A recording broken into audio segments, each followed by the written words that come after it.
Hello বন্ধুরা, good evening. তো সবাই কেমন আছো জানিও। আশা করি সবাই খুব ভালোই আছো, ভালো থেকো। আর তোমাদেরকে একটা জিনিস দেখাচ্ছি, দেখো, দেখতেই পাচ্ছ তোমরা। এই যে দেখো, এক গাছে এরকম সাইজের, এই যে তিনটে তো আমি তুলে এনেছি, আর এরকম সাইজের 5টা বেগুন একটা গাছে। ভালোই বড় কিন্তু বেগুনগুলো।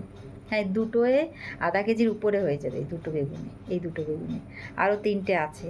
তো গাছটা পুরো হেলে গেছে। তো আমি তিনটে দেখো তুলে এনেছি। এই যে তিনটে বেগুনগুলো দেখেছো, এই যে একটু পোকা নেই, আর এত কচি, একদম কচি।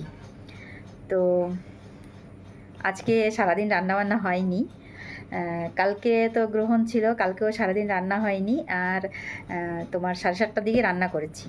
তো 7:30টার দিকে রান্না করে খেয়েছি, তেমন খেতে পারেনি কেউ। ভাত ছিল, সব যা সবজি ছিল সকালে তাই খেয়ে নিয়েছে। আর আজকে সারাদিন আমি রান্না করিনি, আমার আজকে সারাদিন অনেক কাজ ছিল, তার জন্য রান্নাও করতে পারিনি।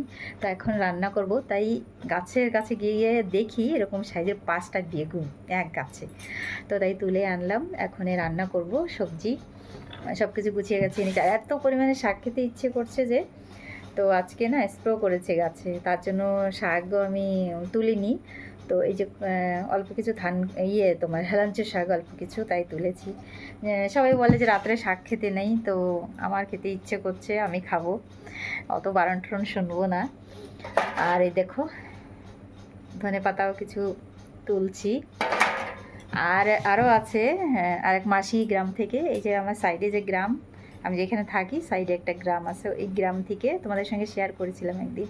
ওই গ্রাম থেকে এক মাসি সজনো দিয়ে গেছে, এতগুলো সজনো, এরকম বড় বড় এতগুলো।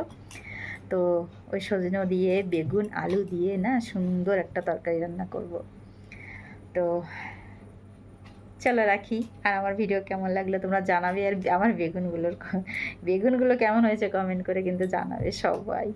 সত্যি অনেকটা খুশি লাগে না বলো, এরকম যদি নিজে হাতে করে গাছ থেকে তুলে এনে রান্না করা যায়, তাহলে কত খুশি লাগে বলো তো। যে তোলে সে জানে, তাই না? সবাই কমেন্ট কমেন্ট করে জানাবে কিন্তু।